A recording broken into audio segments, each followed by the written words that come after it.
Salut mec, c'est Bunny, on est au 5e colis de cette série de 5. Gigi est rentré, j'ai échappé belle, elle fait à manger, donc je peux vite finir ma vidéo. Elle a dit ok c'est bon, j'ai compris, tu veux finir, je te connais. Ce colis nous vient de cette boutique là. Où est-ce qu'on a? Oh, c'est dommage, le scotch est... Ils ont mis l'étiquette sur le scotch. S'appelle Trade for Me. Trade for Me, ça veut dire commerce pour moi. En fait, je vais y arriver. T-R-A-D-E 4 M-E.de. C'est en Allemagne. Frais de port 9,90 €. Et dans cette boutique, il y a tout le matos LC Racing. Je suis tombé dessus grâce à un abonné, merci à toi, puisque c'est la boutique que j'avais citée sur eBay. Sur eBay, j'avais demandé à cette boutique, puisque je voulais prendre plusieurs LC Racing pour montrer un peu la gamme, tout simplement, parce que j'aime ça.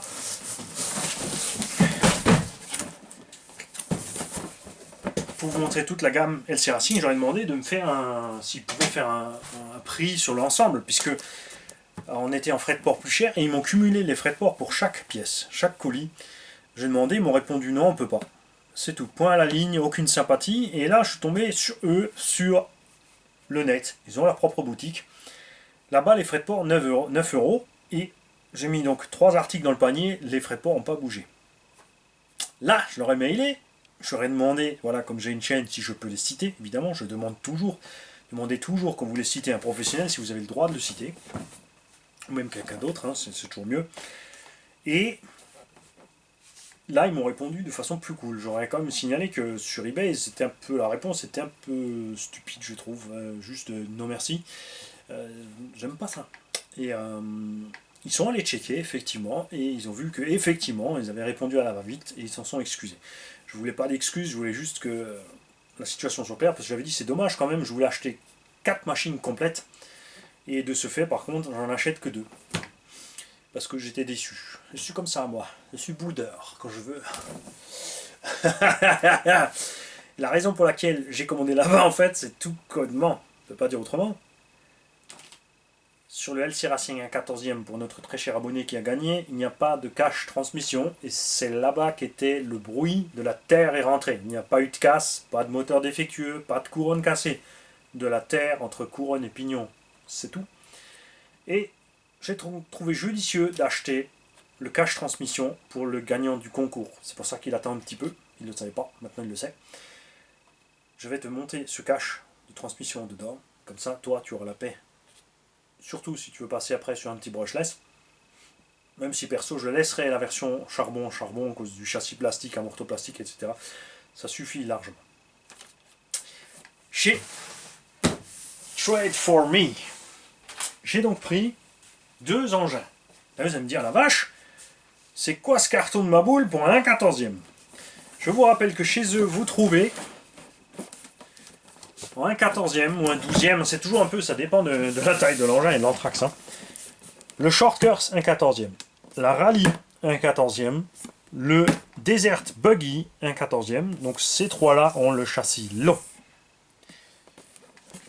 Là, évidemment, tu as la grosse carreau dessus de Rally. Là, tu as la grosse carreau d'SC. Celle-là, c'est quand même la plus grosse. Ça, c'est comme le Losi Mini T ou des Mini DB. Sur le châssis, long, vous trouvez le Truggy, mon chouchou. Franchement, c'est vraiment mon chouchou chez LC Racing. Le MT. Je préfère le MT, mais c'est rien d'autre que le Truggy avec... Les images ne rendent pas justice. Hein. C'est le châssis long.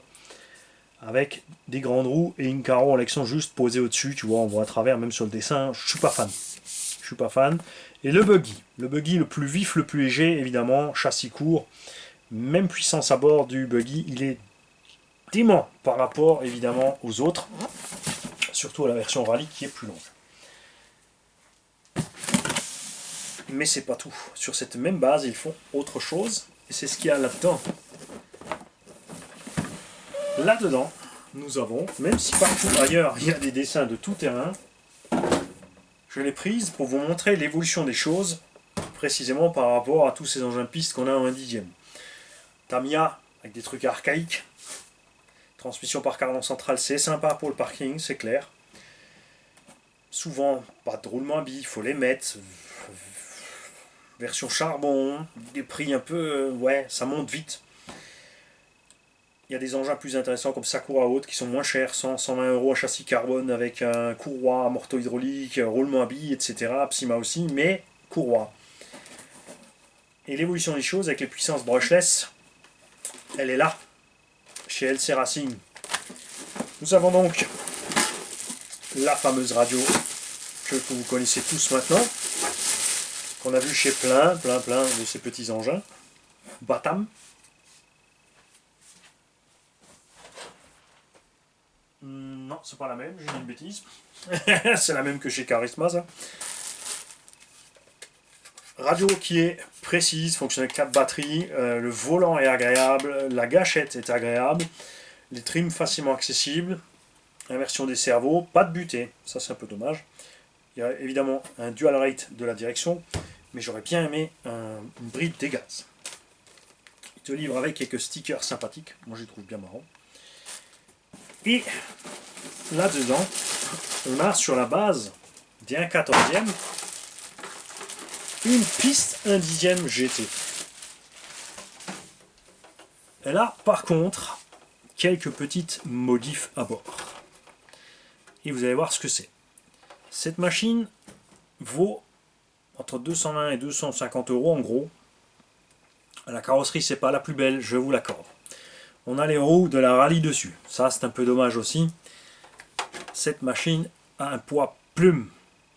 On a le train avant, train arrière, tourelle, évidemment, de la rallye 1/14e. Le châssis, lui, a été rallongé. Châssis alu, amorto alu. On a un châssis arrière, tu vois, qui est plié. On a une espèce de kick-up inversé à l'arrière, donc un kickback, si tu veux. Cale de train en ferraille. Pare-choc avant avec la mousse. Et avant de vous montrer l'intérieur, on va aller peser la bête. On va aller peser la bête pour que vous puissiez comprendre où je veux en venir. Je suis toujours là, hein. 1,188 kg. Vous allez me dire, ah quand même, c'est lourd. Ouais, ce que vous ne savez pas, c'est que la lipo est dedans. J'ai reçu cette machine livrée complète RTR avec la lipo à bord 2S 3800. 3800 parce que c'est une lipo légère. On aurait pu mettre une 5000, mais 3800 mAh avec l'électronique qui est à bord là-dedans. Ça va vous donner une 3S. Hein. Il vous livre une 3... Non, c'est une 2S, pardon. Il vous livre une 2S. Donc en 2S, 3800. Cette machine atteint les 60 km/h, ce qui est sympa pour une petite indice de cette taille. Hein.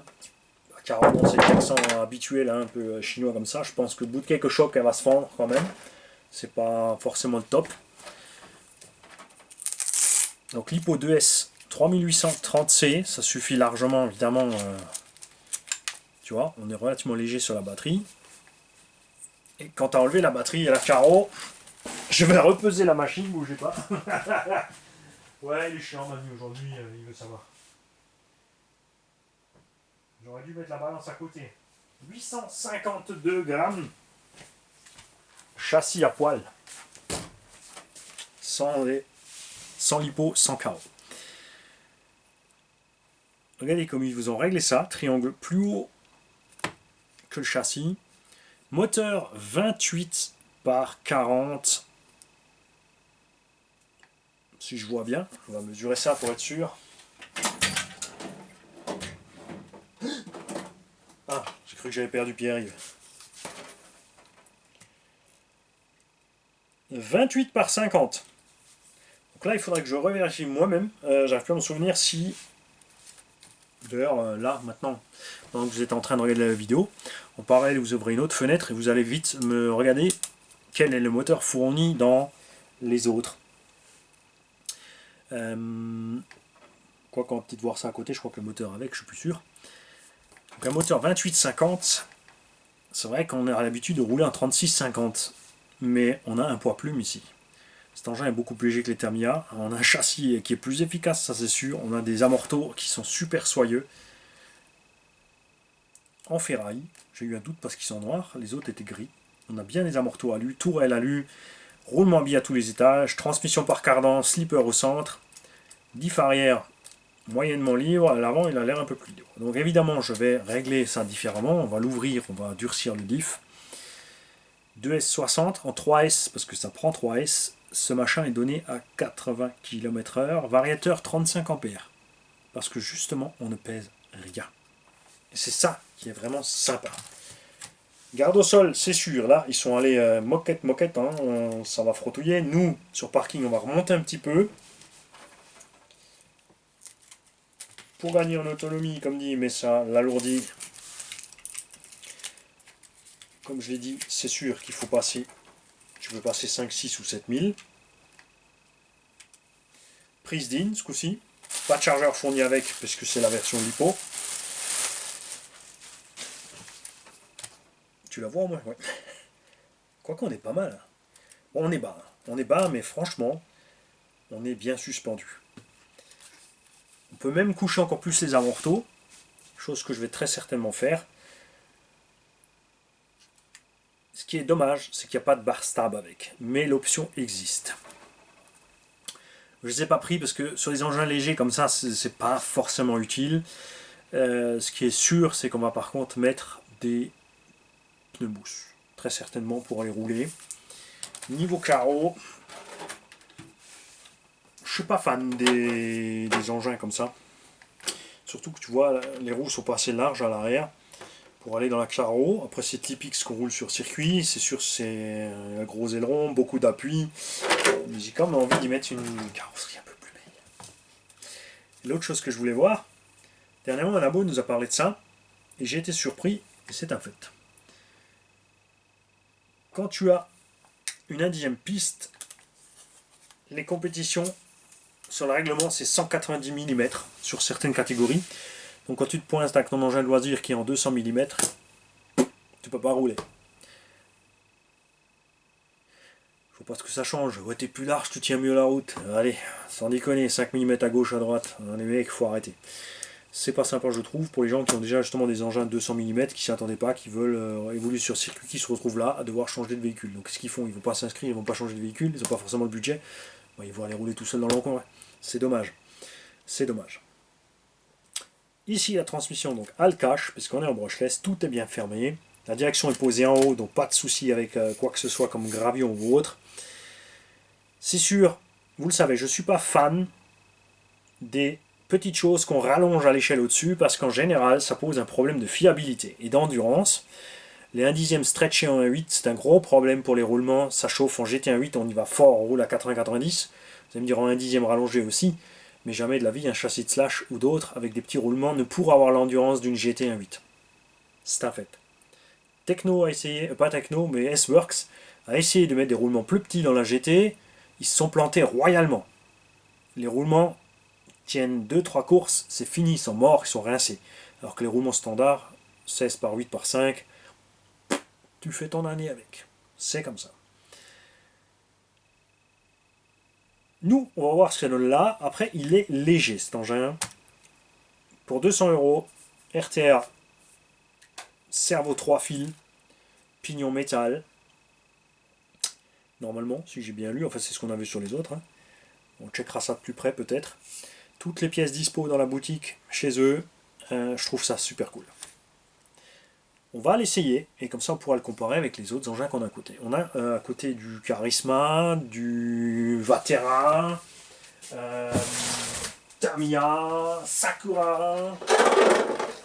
Regarde. Ouais, je sais, ça fait un moment que vous la voyez sur l'étagère, ça arrive. Je peux vous dire une chose.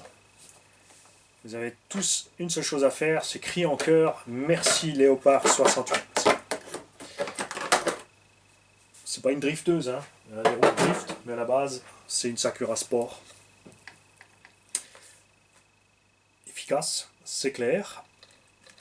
On sera aussi beaucoup plus à l'aise, par contre, sur indoor que outdoor. Anthrax, la LC est un tout petit peu plus courte quand même. Donc parlez-moi règlement, les mecs. Est-ce que vous êtes bloqué avec l'Anthrax? Est-ce que vous avez de la marge ou pas? Largeur. Bon, là, on a des roues. Ouais, on pourra tricher sur le déport peut-être. C'est des Exat 12. On est moins large sur la LC Racing que sur l'autre qui est standard. Donc, on n'a que 180 mm et des brouettes. Là, on a 190. Est-ce que vous auriez le droit de rouler ça sur un circuit avec les autres indices? Point de vue compétition. Point de vue loisir, c'est pareil. Vous êtes dans des clubs loisirs, dites-moi si vos clubs sont cool, ce qu'ils permettent, ce qu'ils ne permettent pas. La plupart des clubs sont vraiment tranquilles. Hein. Mais c'est vrai qu'il y a certains clubs où il y a des gens assez casse-bonbons. Hein, parce qu'il y en a pour eux, ils sont bons, ils roulent vite, alors il faut leur laisser la place. Je suis d'accord, c'est lui qui est dans le championnat, mais sinon... Et encore, s'il est tellement bon et qu'il est dans le championnat, je vois pas pourquoi il peut pas rouler avec des véhicules plus lents. Ça lui fera de l'entraînement à esquiver les autres. Tamiya K05 Pro. Ah, là on est pareil. Là on est pareil. Beaucoup moins large par contre. Ça se laissera peut-être rectifier avec des roues qui ont plus de déport ou... Et ouais, regarde. D'ailleurs, ils sont pas allés chercher loin. Eh, c'est une farce. Et ouais, c'est aussi moche que l'autre. Ça, c'est du Proline pourtant. Hein. Comme quoi, tu vois.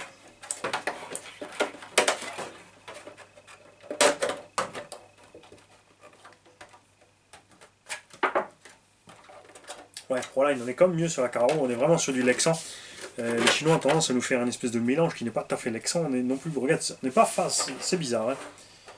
C'est là qu'on voit clairement qu'il manque un peu de largeur à cette machine, mais j'ai vraiment envie d'essayer de vous la montrer, vous montrer ce qu'elle sait faire, puisque j'ai un peu d'expérience avec la gamme LC Racing.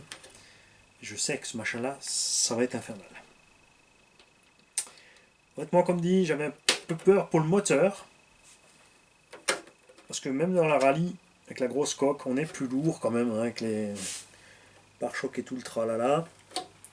Dans le buggy, le 4500 il est bien. Dans la rallye, j'ai préféré mettre un 3800.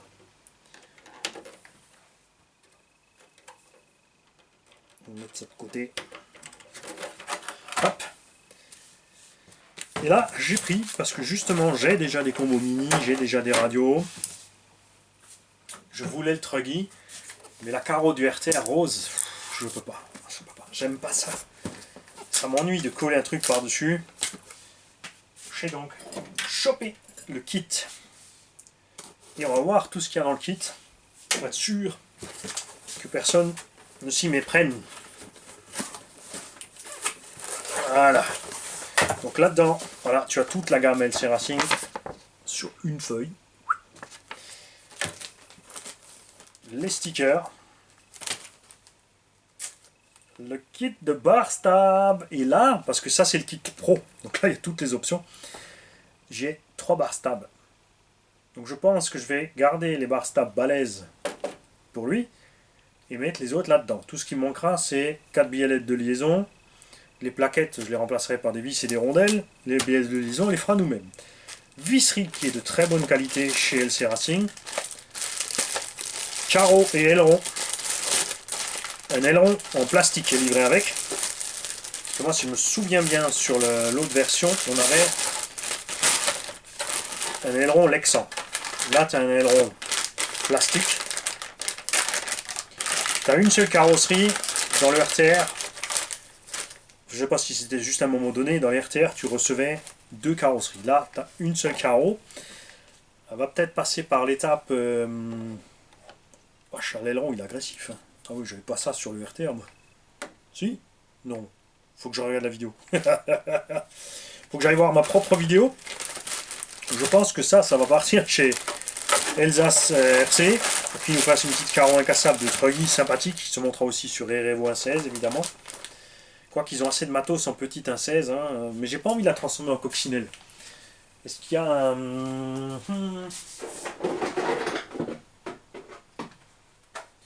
Ça va être trop large, les petits pick-up. Ouais, je verrai. Cardan CVD. Au moins les avant.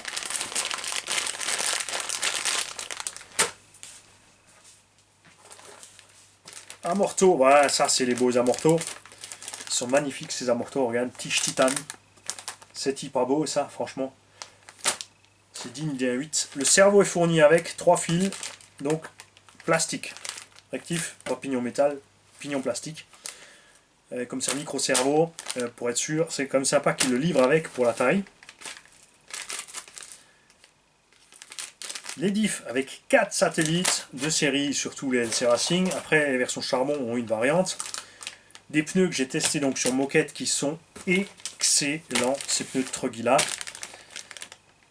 Moi j'ai prévu 4 autres pneus avec des picots pour rouler dans la pelouse derrière chez moi. Cardon central alu, renfort central plastique. Il existe dans cette boutique, tu peux acheter un kit châssis, graphite ou carbone. Si tu veux, platine avant aussi carbone, moi j'ai pas besoin, parce que j'ai Jérôme. Le châssis alu, d'excellente qualité, franchement. Je adorais ce châssis là. Et qui est donc plus court, tu vois. La version Truggy, un châssis plus court, un autre traitement aussi sur l'alu. Ça c'est du 60-61, ça, faut que je relise ce kit, mais là on est sur 70-75 il me semble. On est super light, après il est tout petit aussi, c'est que du 2 mm, hein. C'est une bêtise, c'est peut-être juste vraiment l'anodisation qui est différente. Donc on a bien un autre châssis sur la piste. À l'arrière, Dogbone, slipper, plaquette métal pour tenir les axes de transmission. Donc voilà. Alors, est-ce que je vais me prendre le temps d'aller chez Alsace avec ça? Oui, mais oui, Mani, t'as pas le temps de monter le kit. De toute façon, t'es en vacances, t'as pas le droit.